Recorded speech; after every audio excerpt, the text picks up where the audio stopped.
तो बिल्कुल ऐसा लगना चाहिए कि मैं मैदानी मिजाज और करबलाई मिजाज लोगों के बीच खिताब कर रहा हूं, इसलिए कि सैयदों मेरा भी अपना एक मिजाज है। मैं तकरीर हमेशा करबलाइयों के बीच करता हूं, हुरमुलाइयों के बीच नहीं करता। माशाअल्लाह माशाअल्लाह। मेरे सामने करबलाई मजमा बैठा है और मैंने आज के इस मुकद्दस और मुअज़्ज़ज़ इज्तिमा के लिए कुरान मजीद की जिस आयत वाफी हिदाया की तिलावत का शरफ हासिल किया और सरनामा-ए कलाम में जिसे मौज़ूए सुखन करार दिया, मौज़ूए गुफ्तगू करार दिया, परवरदिगार आलम अपनी मुकद्दस किताब कुरान मजीद फुरकान हमीद में इरशाद फरमा रहा है। अल्लाह रब्बुल इज्जत कायनाते इंसानी से खिताब करके कह रहा है, अल्लाह कह रहा इन्ना हदैनाहु सबीला। देखो अल्लाह बंदों से मुखातिब है, अल्लाह बंदों से कह रहा है इन्ना हदैनाहु सबीला। देखो मेरे बंदों, हमने तुम्हारे लिए सबीले हिदायत का इंतजाम कर दिया। अब मैं क्या करूं बुकनाला वालों कि अल्लाह कुछ कहता है, मुल्ला कुछ कहता है। तवज्जो कीजिएगा। अच्छा, मुल्ला तो इस कौम के शरीफ लोग हैं, मैं खुद मुल्ला हूं, मगर कुछ ऐसे मनहूस मुल्ला हैं जो अहले बैत के बुग़्ज़ में मुल्लायत से कट कर कट मुल्ला हो जाते हैं। तवज्जो तवज्जो है। और उन कट मुल्लाओं ने आलम इस्लाम का सारा मामला बिल्कुल तहस नहस करके रख दिया। उनके नजदीक अल्लाह किसी बंदे से खिताब ही नहीं करता, अल्लाह किसी बंदे से अंबिया के अलावा गुफ्तगू ही नहीं करता। हालांकि आलम मशरिक का एक बहुत बड़ा शायर डॉक्टर सर मोहम्मद इकबाल, तवज्जो, अल्लामा इकबाल का एक मशहूर जमाना शेर है। अल्लामा इकबाल कहते हैं खुदी को कर बुलंद इतना। तवज्जो मेरी तरफ, तवज्जो, यहां निगाहें मेरी तरफ। अल्लामा इकबाल कहते हैं खुदी को कर बुलंद इतना कि हर तकदीर से पहले खुदा बंदे से खुद पूछे बता तेरी रजा क्या है। तवज्जो तवज्जो। अल्लामा इकबाल ने सारे आलम इस्लाम को ये कुल्लिया दिया कि देखो इंसान जब अब्दियत में, इंसान जब बंदगी में औजे कमाल हासिल करता है, उरूज की मंजिलों तक पहुंच जाता है, तो अल्लाह बंदे से पूछता है बता तेरी रजा क्या है, बता तेरी रजा क्या है, बता तेरी रजा क्या है। सैयदों पूरे कायनात में हुसैन वो अकेला बंदा है जो करबला में अल्लाह से पूछ रहा था बता तेरी रजा। अल्लाहु अकबर।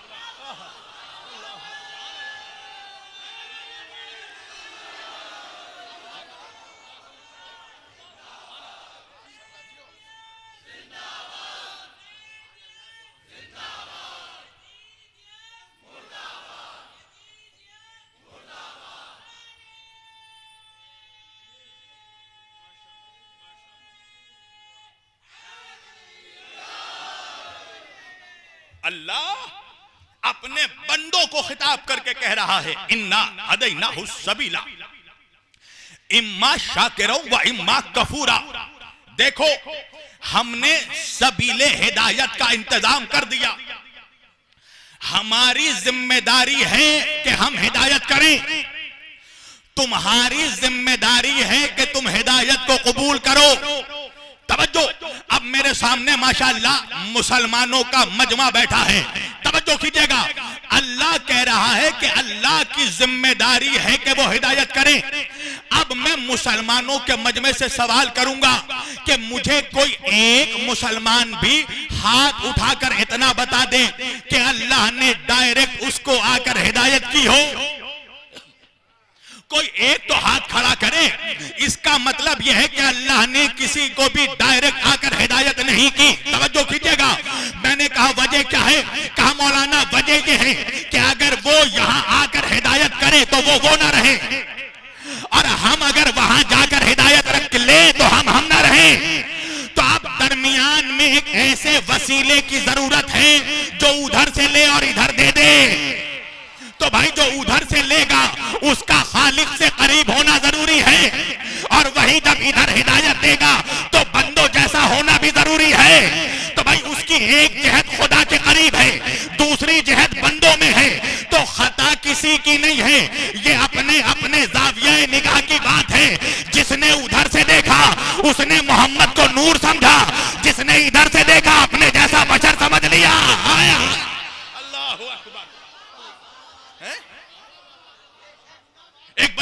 आवाज से दरूद पढ़े मोहम्मद वाले मोहम्मद पर।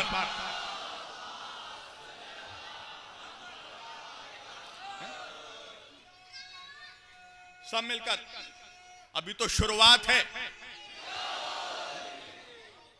अभी तो गाड़ी ऑन हुई है। अगर शुरू में थक जाओगे जवानों तो अभी तो सफर तवील है, राह निजात छोटी है, अभी तो बड़ा लंबा सफर करना है तुम्हें मेरे साथ। पूरी तवज्जो। अल्लाह कह रहा इन्ना हदैनाहु सबीला, देखो हमने सबीले हिदायत का इंतजाम कर दिया, हमने तुम तक हिदायत पहुंचा दी। इम्मा शाकिरों व इम्मा कफूरा, चाहे तुम शुक्र करके शाकिर बन जाओ या कुफ्र करके काफिर बन जाओ। तो सवाल यह पैदा होता है कि अल्लाह ने हिदायत के लिए जिन वसीलों का इंतजाम किया, तो कयामत तक अल्लाह किन वसीलों के जरिया कायनात इंसानी की हिदायत फरमा रहा है। परवरदिगार आलम कायनात इंसानी से मुखातिब होकर कह रहा है इन्ना हदैनाहु सबीला, देखो हमने सबीले हिदायत का इंतजाम कर दिया, हमने तुम तक हिदायत पहुंचा दी। तो हिदायत के वसीले क्या हैं? तवज्जो। अब अल्लाह कुरान में कह रहा है क़द जाअकुम मिनल्लाहि नूरुन व किताबुम मुबीन, अल्लाह की तरफ से तुम्हारे वास्ते दो चीजें नाजिल हुई हैं। क्या है वो दो चीजें? अल्लाह कह रहा है कि मैंने तुम्हारे वास्ते नूर और किताब को नाजिल किया है। तो अब इंतजाम हिदायत समझो, सबीले हिदायत समझो। अल्लाह कायनात इंसानी की और कायनात आबोगिल की अल्लाह जिन दो वसीलों के जरिया हिदायत फरमाता है, एक है नूर, दूसरी है किताब। तवज्जो। अच्छा, किताब समझने में किसी को प्रॉब्लम नहीं है, इसलिए कि इनके बाप दादाओं ने पहले ही सबक इनको पढ़ा दिया है। हस्बुना किताब अल्लाह, क्या मतलब भाई हस्बुना किताब अल्लाह? ये स्लोगन आपने भी सुना होगा। क्या मतलब? का सिर्फ अल्लाह की किताब काफी है? क्या मतलब? ना नबियों की जरूरत, ना रसूलों की जरूरत, ना इमामों की जरूरत, ना वलियों की जरूरत, ना मराजे की जरूरत, सिर्फ किताब पढ़ो। तो भाई नारा ये लग रहा है हिंदुस्तान और हिंदुस्तान के बाहर एक ग्रुप है लोगों का। अब मुझसे मत पूछना मौलाना वो ग्रुप कौन सा है, इसलिए कि हम अली वाले हैं। हम अपने मिजाज में बहुत नरमी रखते हैं। हम बीमार के दुश्मन नहीं हैं, बीमारी के दुश्मन हैं। हाँ, तो मैं डायरेक्ट किसी का नाम नहीं लूंगा, मगर नारा लग रहा है किताब काफी। अब माशाअल्लाह मेरे सामने ये मुसलमानों का मजमा मौजूद है। अब मैं एक सवाल आपसे करूंगा ताकि नतीजा भी आप निकालें। नारा लग रहा है किताब काफी, तो मुसलमानों मुझे ये तो समझा दो कि ये किताब है किसकी? तो दुनिया का 2 अरब मुसलमान कहेगा मौलाना किताब अल्लाह की है। अब मैं आपसे कुछ पैरेलल सवाल करूंगा, जवाब आप देंगे, नतीजा आप निकालेंगे। किताब किसकी है? अल्लाह की। रसूलों को किसने भेजा? अल्लाह ने। नबियों को किसने भेजा? अल्लाह ने। वलियों को किसने भेजा? अल्लाह ने। इमामों को किसने भेजा? अल्लाह ने। जमीन किसने बनाई? अल्लाह ने। आसमान किसने बनाया? अल्लाह ने। एक बुलंद तरीन सलावत पढ़े मोहम्मद वाले मोहम्मद पर।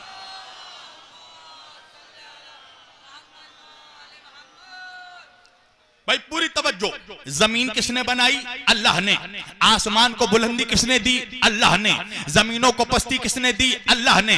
समंदरों को किसने बनाया? अल्लाह ने। दरियाओं को किसने बहाया? अल्लाह ने। चांद को चांदनी किसने दी? अल्लाह ने। सूरज को रोशनी किसने दी? अल्लाह ने।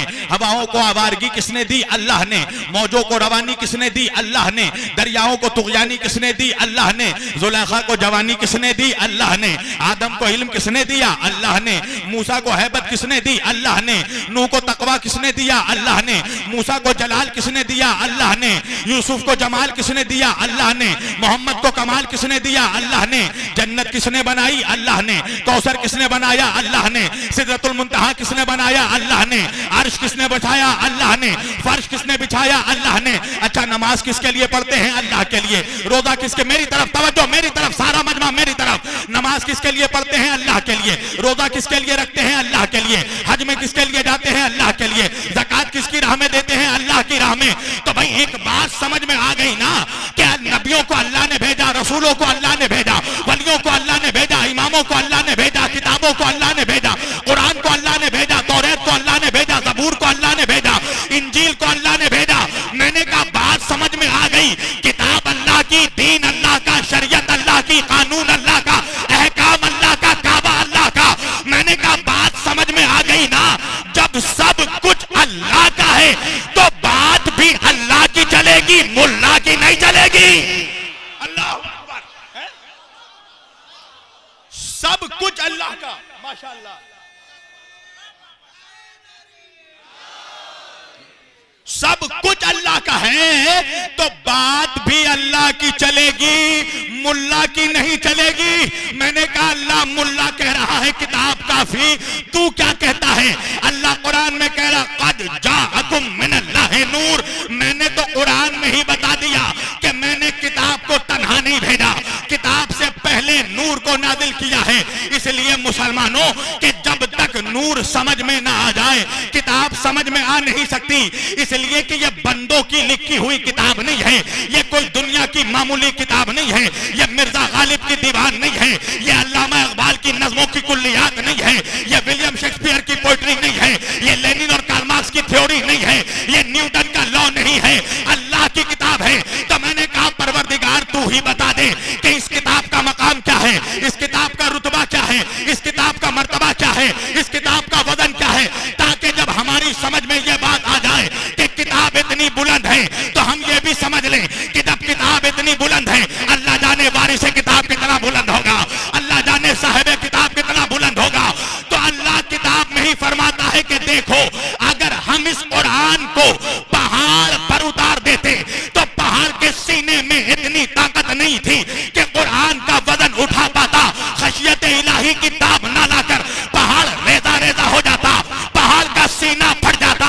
मैंने कहा मुसलमानों जरा अपने नबी की अजमत पर जान कुर्बान कर देना कि वो कुरान जो पहाड़ के सीने पर उतरता तो पहाड़ का सीना फाड़ डालता। अल्लाह ने उस कुरान को मोहम्मद के सीने में उतारा। तवज्जो कीजिएगा, अल्लाह ने उस कुरान को मोहम्मद के सीने में उतारा तो अल्लाह जाने मोहम्मद का वजन क्या होगा कि जिसने अपने सीने में कुरान उठाया। तब मुल्ला तू ही सोच कि फिर उस आगोशे अबू तालिब का वजन क्या होगा जिसने अपने गोद में मोहम्मद।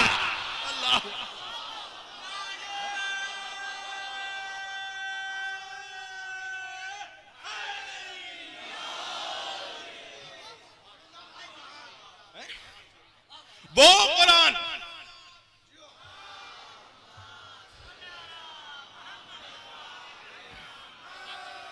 अच्छा एक बात मैं नोटिस कर रहा हूं जवानों, नारा लगाते वक्त तुम एक दूसरे का चेहरा देख रहे हो कि पहले कौन नारा लगाए। एक बात याद रख लेना, अली का नारा लगाने में कभी शर्म मत महसूस करना, इसलिए कि अपने पीर का नाम वही शर्मा कर लेता है जिसके पीर ने उसे किसी मैदान में शर्मिंदा किया हो। आए हाय हाय हाय हाय, मुझे जो कहना था मैंने